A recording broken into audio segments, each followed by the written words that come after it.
अवसरप्राप्त सैनिकों उपरे चलिथिबा अन्याय एवं अत्याचार विरोध करी आंदोलन को ओह्लाइबा पई निष्पत्ति नेछि ऑल ओडिशा भेटेरान सोल्जर्स एसोसिएशन। एने बालेश्वर शहर स्थित स्टेशन क्लब ठारे आयोजित एक सांबादिक सम्मेलन रे अवसरप्राप्त सैनिक माने सामना करुथुबा समस्या संपर्क रे आलोचना करिथिले। तेबे ओडिशा राज्यपालक सचिवालय रे असिस्टेंट सेक्शन ऑफिसर भावे कार्यरत पूर्वतन वायुसेना कर्मचारी को राज्यपालक पुओ माड़ मारिबा एवं निर्यातना देबा घटना को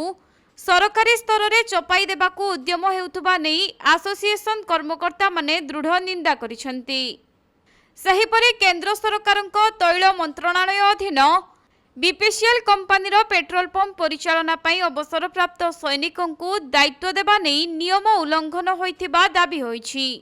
आयोजित सांबादिक सम्मेलन रे एसोसिएशन राज्य सभापति महेश्वर बेहेरा, जिला सभापति चंद्रमणि महापात्र,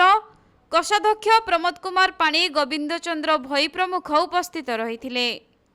एवं सेमानक दाबी पूरण न हेले सेमाने आगामी दिन रे आंदोलन को ओह्लाइबे बोली मध्य चेतावनी दैछन्ति। आमे मु जो आपन को अनियमता विषय रे कहूची से हमर बालेश्वर जिल्ला रे गोटे पेट्रोल पंप अछि जोटा कि कोको पेट्रोल पंप कुआ जाए ताको company owned company operated petrol pump. ये BPCL total all over Odisha रे 5टी पेट्रोल पंप अछि बाला भुवनेश्वर रीजन ले सेति मध्यरु गोटे बीपी मनकाणी खंतापड़ा रे गोटे पेट्रोल पंप अछि जोटा को वर्तमान जो सर्वोच्च बलिदान देला परे जो जवान जेसीओ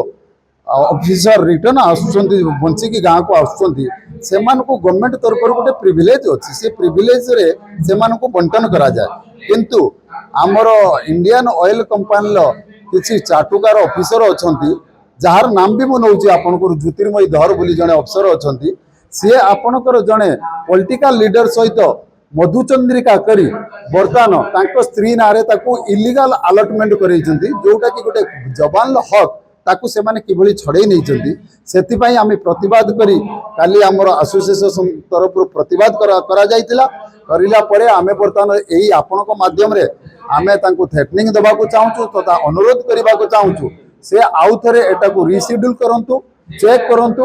जो हिसाब रे से माने सिलेक्शन करचंती सिलेक्शन को रिजेक्ट करंतु गोटे जवान लो हक को न मारंतु आउ से जवान को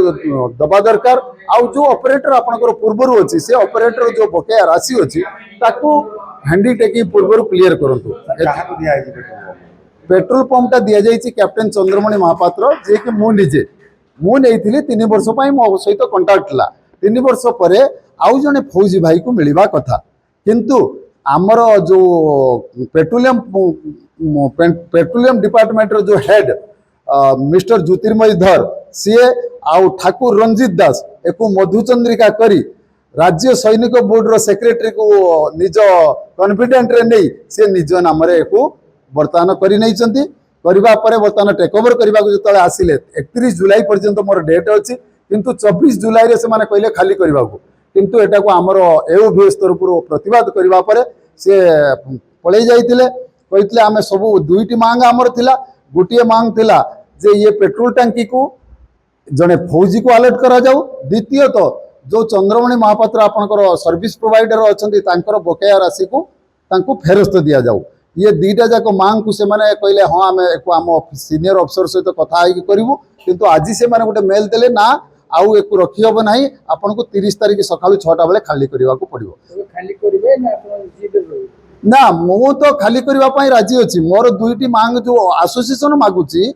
तादेर गुटे एक्स आर्मी नेवी एयरफोर्स को दिया जाऊ आउ मोर बकेया राशि दिया जाऊ ये दुईटा मांग जदि माने 28 29 तारिख सुधा दे दियंती ताले मु 30 तारिख सकाळ खाली कर देबे अदरवाइज मु खाली करि परिबि ना। बालेश्वररू प्रसंजित सेठिंग को रिपोर्ट के लाइव।